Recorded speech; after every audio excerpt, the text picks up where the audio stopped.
Okay, I've got a story for you. We'll start with Tim real quick.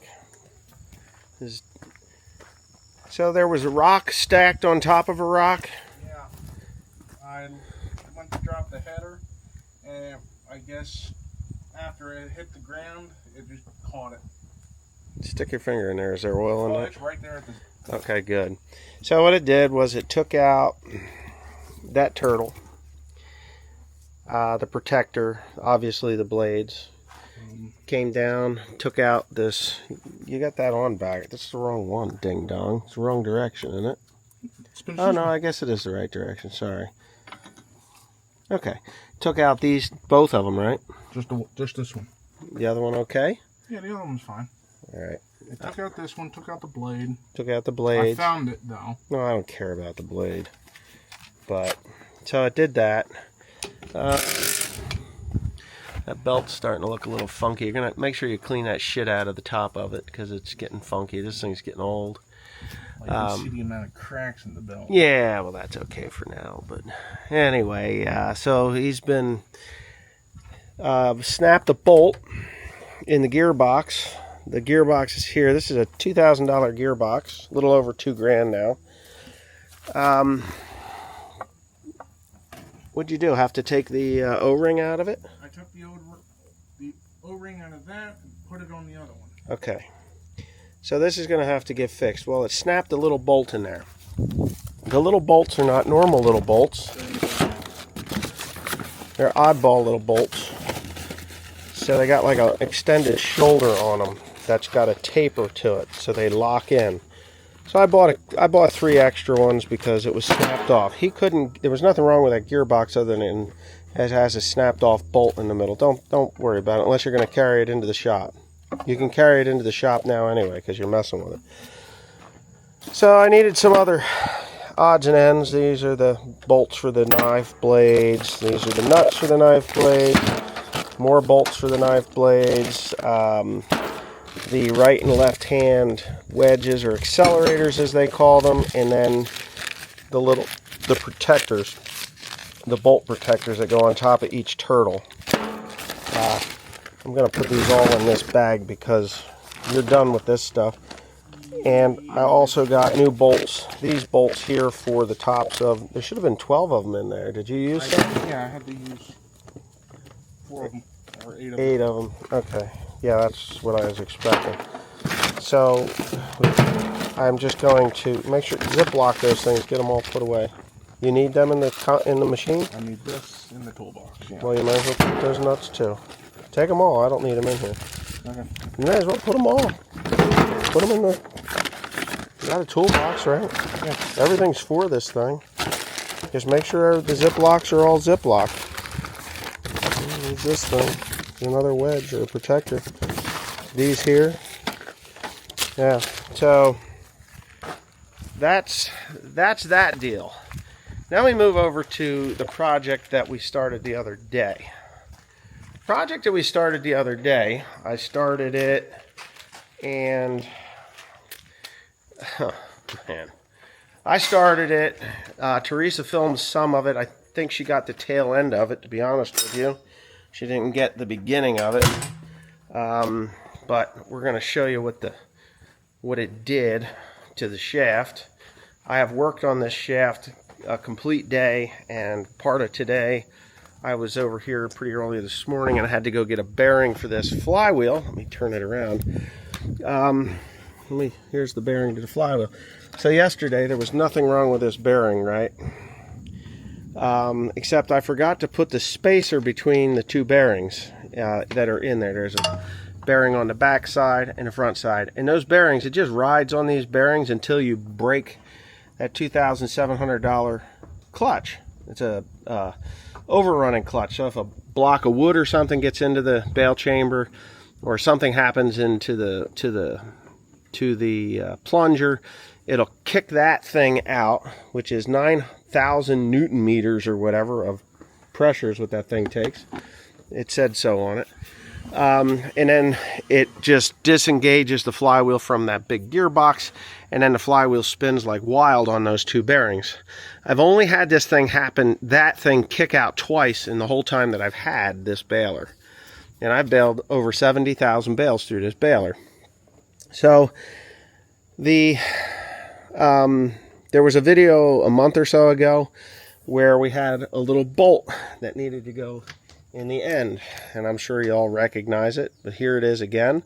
This is the bolt and the washer, and that goes on the end of this shaft.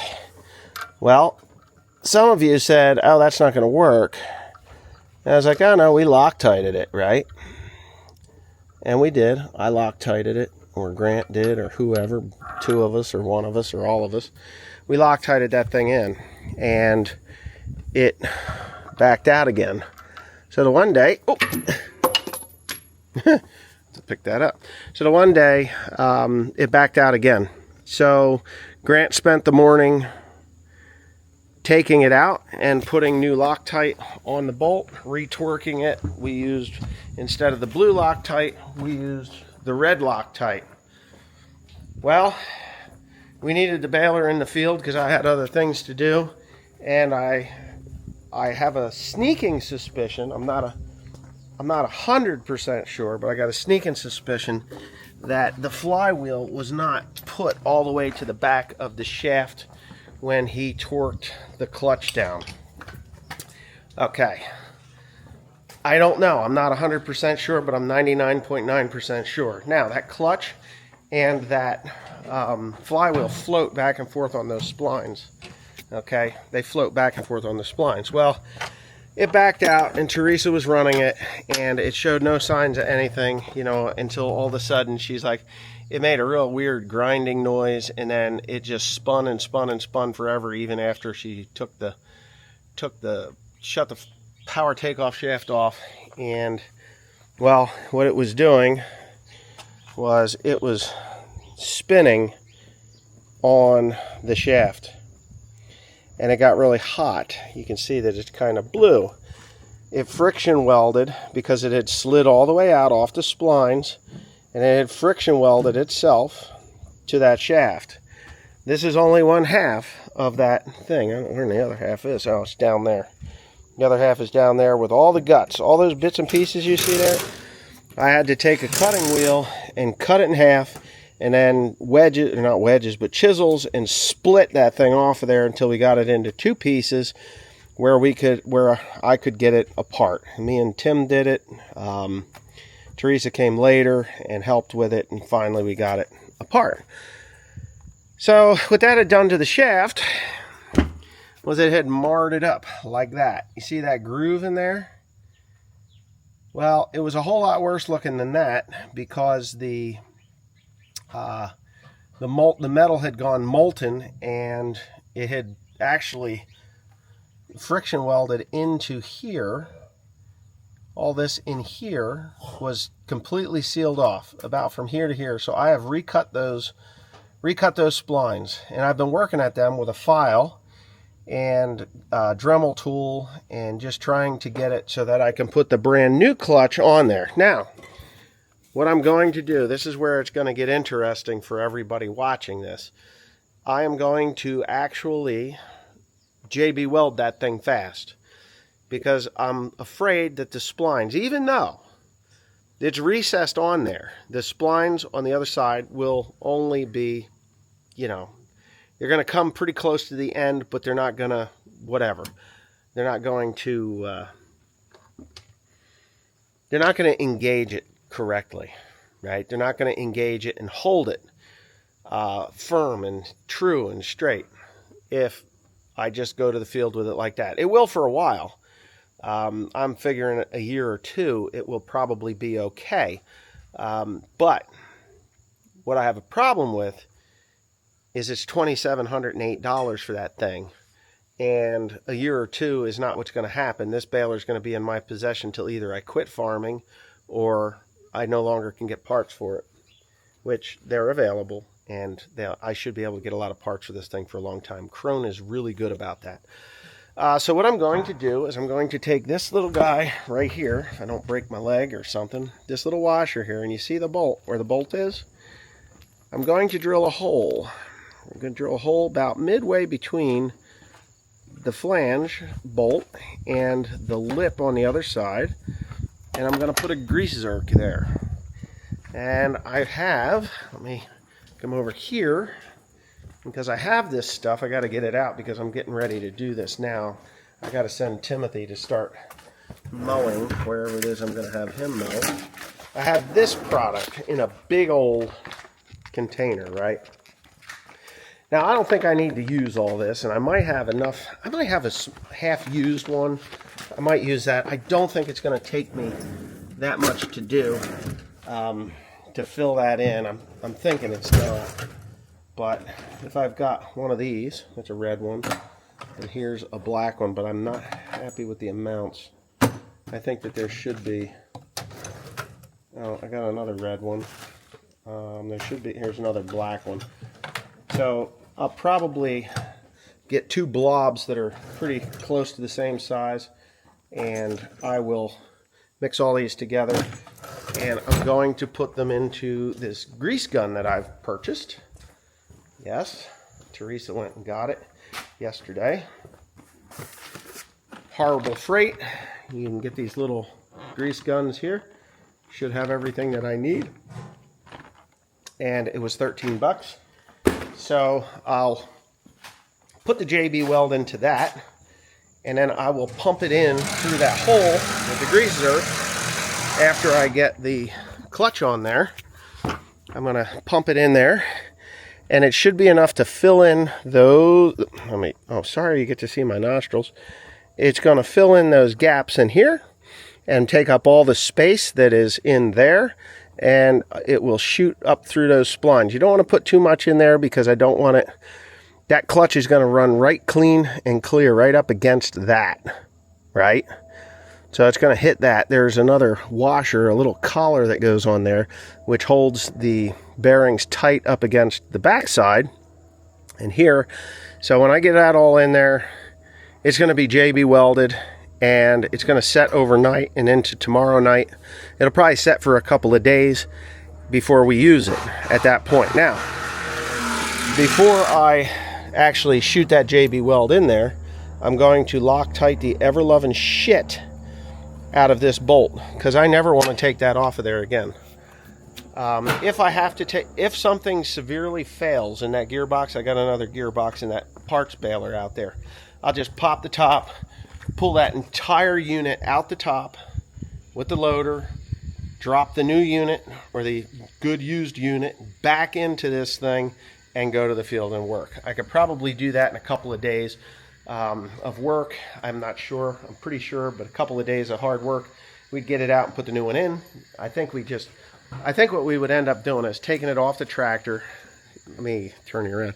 Taking the baler off the tractor, taking the oil tank and everything that's up there off of there, picking it up out of the front and pulling it out the front of the machine and then putting it back in. I think that's the best way to do it. Yeah, that would be the best way to do it. And, you know, I'm sure there's going to be some people, told you so. Well, I kind of knew that it was, I knew that it was going to be a problem. I didn't expect it to be a problem quite this fast. But, and yesterday when let me get back to my bearing story. Yesterday when I forgot to put the spacer between the two bearings, I had to pull the thing back out again. And when I did, that 1,800 pound, or I don't know how many, that thing's like, it's so freaking heavy. I was told it's 1,800 pounds. I don't know. I've gotten conflicting stories from Crone and other folks, but that son of a bitch, nonetheless, it is one heavy, heavy, heavy flywheel. And it slipped. It didn't come too fast, but it broke that bearing.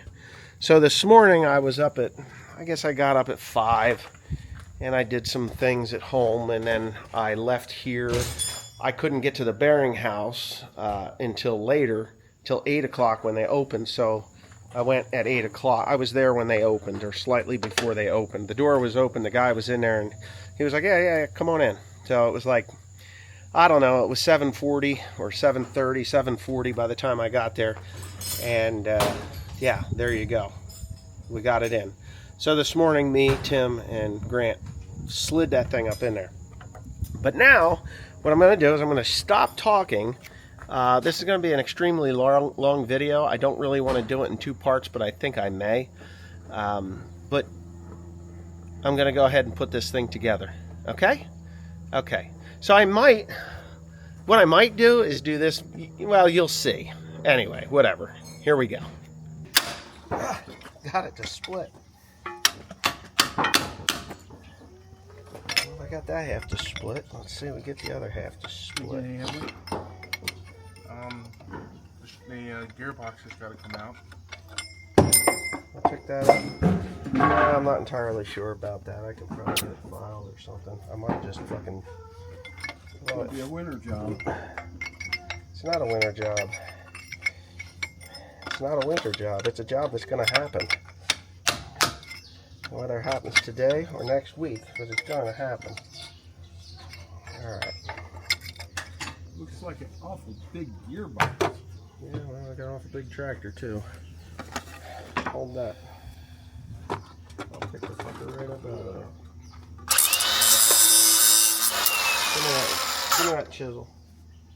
Little bastard wants to just be a Is this the same gearbox that's in the other baler? Huh? Is this the same gearbox? Yeah, absolutely. What, you think the whole thing's coming out now? Actually, I just saw it split out. Oh, hooray! Oh my goodness. That's what it looks like? Wow. Well, that's what it did to the shaft. Wow. That's why it wouldn't come out. Fuck me. Damn. So now you need a shaft. I did get blue in there. It's pretty fucking hot. Yeah. It looks like it was cooked. Yeah.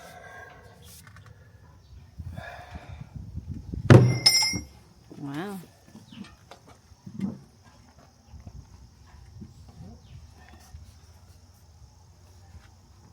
Okay. And that's...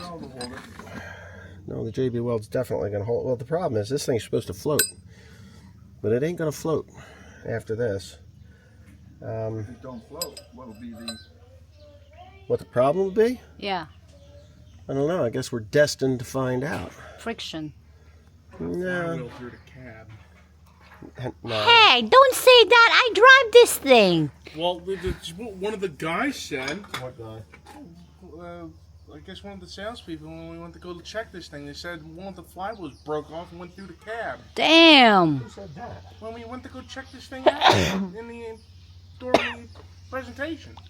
Yeah, that's What right. presentation? Where? When? Out by Me, Message. you, out by Messick's, me, him, and yeah. Me, you, and Dad. Yeah. Both Was went it? out there. Yeah, yeah. He that- said the flywheel broke off and went through the cab. I don't remember. When are you talking about? Before I bought this They thing? were out demonstrating in the field. Yeah, demonstration. But wasn't, the truck driver? Carl. Carl was there too. Wasn't Carl there too? Oh, Carl was there, yeah. Yeah, sure. It was all of us. Went through the cab, spun off and went through the cab, hit the cab. We're going to do it this way. I don't know. Get enough swing on it.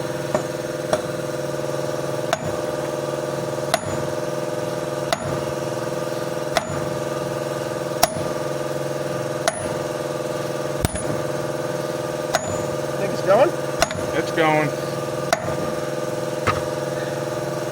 Man.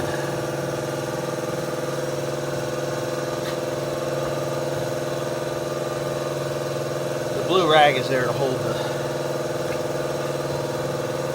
thing in. 20-pound sledge.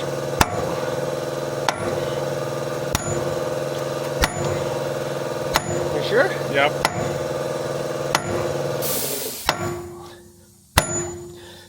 Someone's going to say, you should oil that. To that I say, I cannot because I'm going to JB weld it. Whew.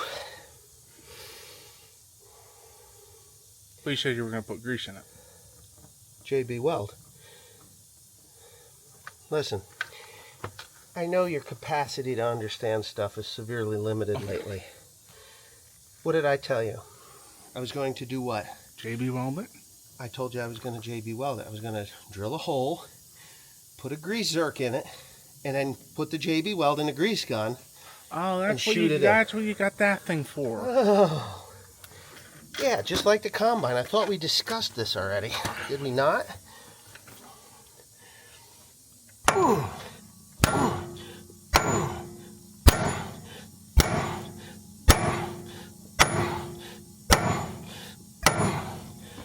Holy shit.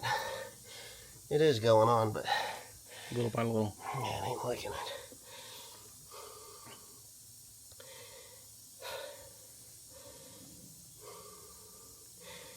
Not only am I going to JB weld it, I'm going to Loctite the damn bolt in there with a lot of thread locker.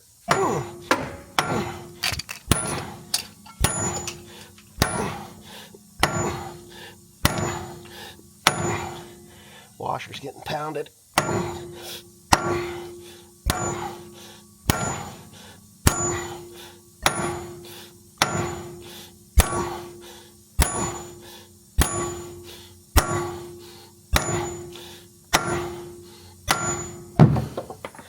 Gonna need that.